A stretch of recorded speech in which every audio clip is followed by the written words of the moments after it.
نحمدہ و نصلی علی رسولہ الکریم، اما بعد۔ معزز حاضرین، سامعین اور ناظرین، حضرات، آج روزہ کے احکامات میں سے اور مسائل میں سے روزے کے مکروہات کا ذکر ہوگا۔ کچھ چیزیں ایسی ہیں کہ روزہ تو درست ہو جائے گا، جائز ہو جائے گا، لیکن اس میں کراہت آ جائے گی۔ کراہت کا معنی یہ ہوتا ہے کہ اس چیز کے اندر خامی واقع ہو گئی کراہت کی وجہ سے۔ اس لیے کچھ چیزیں ایسی ہیں جو روزے دار اگر روزے کے ساتھ کرے گا تو وہ اس میں کراہت پیدا ہو جائے گی۔ سب سے پہلی چیز تو یہ ہے کہ انسان بغیر کسی عذر کے، بغیر کسی وجہ کے کوئی چیز منہ کے اندر چبائے، چاہے وہ بے ذائقہ ہو، چاہے وہ اس کے اندر کسی قسم کا کوئی ذائقہ بھی نہ ہو، پھر بھی اس کو جب چبانا جائز نہیں ہے۔ اسی طرح جیسے آدمی ببل چبائے یا کوئی اور ایسی چیز چبائے، یہ چبانا روزے کو مکروہ کر دیتا ہے۔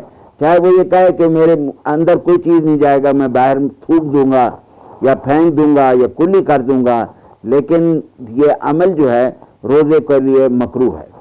اسی طرح اگر کوئی خاتون جو ہے وہ کوئی ایسی چیز چبائے بچے کے لیے یا ویسے کسی ضرورت کے لیے، تو یہ بھی کراہت کہلائے گا، یہ بھی روزے کو مکروہ کر دے گا۔ اس کے بعد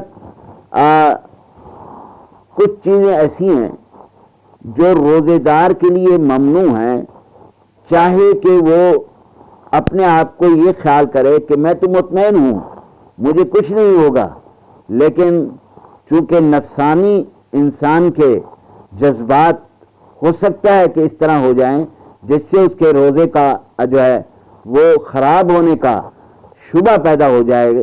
اس شبہ کی بنیاد پر علماء نے اس کو بھی مکروہات میں شامل کیا ہے۔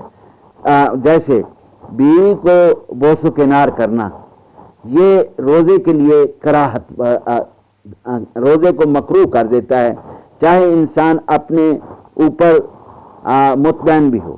اسی طرح شہوت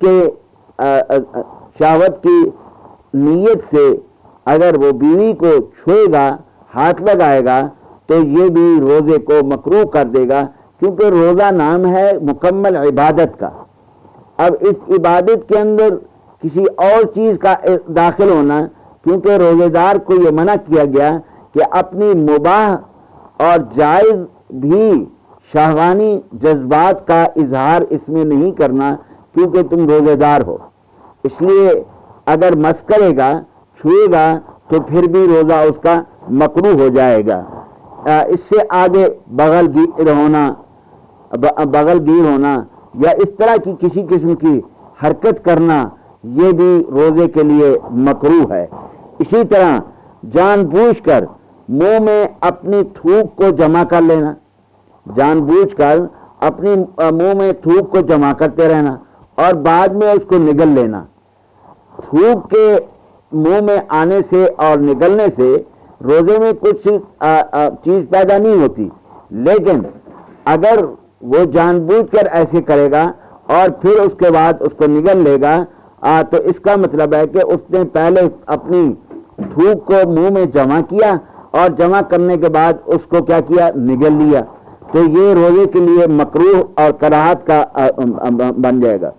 اسی طرح کوئی بھی ایسا عمل کرنا جو روزے دار کو کمزور کرتا ہو، جیسے روزے کے باوجود اگر آدمی خون نکلوائے، خون دے، حجامہ کروائے، یہ ساری چیزیں روزے کو جو ہے نا کمزور کرتی ہیں، روزے دار کو کمزور کرتی ہیں۔ اس لیے روزے دار کے لیے یہ بھی جائز نہیں ہوگا کہ وہ یہ کام کرے، یعنی یہ کراہت کا ذریعہ بنے گا۔ اسی طرح آدمی کا اس طرح کلی کرنا کہ وہ یا غرغرہ کرنا کہ اس کا پانی جو ہے حلق سے نیچے اتر جائے، تو یہ بھی روزے میں مکروہ ہوگا۔ اس لیے نبی کریم صلی اللہ علیہ وسلم کی حدیث میں ہے، آپ نے فرمایا ایک صحابی کو کہ جب تم غسل کرو تو اپنے غسل کے اندر غرغرے کو جو ہے مبالغہ کیا کرو، یعنی خوب کیا کرو، الا ان یکون صائما، ہاں اگر تم روزے دار ہو تو پھر تم اس میں مبالغہ نہیں کرنا۔ تو اس کا مطلب یہ ہے کہ روزے دار اگر فرضی بھی غسل کرے گا تو اس میں بھی غرغری کو جو ہے نا یا کلی کو اس طرح نہیں کرے گا کہ اس کے حلق میں پانی چلا جائے۔ تو یہ عمل بھی اگر وہ کرے گا، بے شک اس کا پانی نیچے نہ اترے، لیکن اس کے باوجود بھی اس کے لیے روزے دار کے لیے یہ مکروہ ہوگا۔ اسی طرح تمام دن روزہ رکھ کے سو جانا، روزہ رکھ کے سو جانا اور شام کو اٹھنا، یہ بھی علماء فرماتی ہیں کہ یہ بھی روزے دار کے لیے مکروہ ہے، کیونکہ یہ مطلب تو نہیں ہے کہ آدمی کھائے پیے اور پھر سو جائے اور سارا دن سوتا رہے اور شام کو افطار کے قریب اٹھے۔ ایک تو اس کے درمیان میں نمازوں کا ضائع ہونے کا شبہ ہے کہ اس کی نمازیں اس سے ضائع ہو جائیں گی، اور دوسری بات یہ ہے کہ پھر روزے کا کیا احساس ہوا کہ آدمی سارا دن سوئے رہا۔ تو علماء نے لکھا ہے کہ یہ بھی مکروہ ہے کہ تمام دن سویا رہے۔ اسی طرح روزے کی مکروہات میں سے بے فائدہ گفتگو کرنا، فضول گفتگو کرنا، یعنی لا یعنی باتوں کو کرنا۔ مومنین کی اوصاف میں اللہ تبارک و تعالیٰ نے جو بیان فرمایا ہے والذین هم عن اللغو معرضون، وہ لغو چیز سے اعراض کرتے ہیں، فضول گفتگو نہیں کرتے۔ اسی طرح فضول گفتگو کرنا یا کوئی ایسا عمل کرنا جس کا کوئی فائدہ نہیں ہے، فضول کوئی عمل کرنا، یہ بھی روزے کو مکروہ کر دیتا ہے، یہ بھی روزے کو مکروہ کر دیتا ہے۔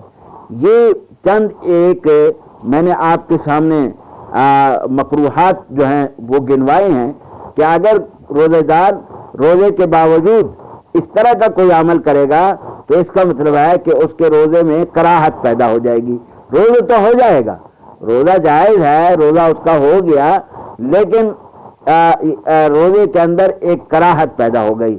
اس لیے ایسی چیزوں سے روزے دار کو بچنا چاہیے تاکہ اس کا روزہ مکمل ہو، نہ کہ کراہت کے ساتھ ہو۔ اللہ تبارک و تعالی ہمیں اس پر عمل کرنے کی توفیق عطا فرمائے، اللہ ہمارے روزوں کو قبول فرمائے، اور اللہ ہمیں رمضان مبارک بار بار نصیب فرمائے۔ اللہم اعد علینا شہر رمضان اعواما عدیدہ، اللہ ہم پر رمضان بار بار نصیب فرمائے۔ وآخر دعوانا الحمدللہ رب العالمین۔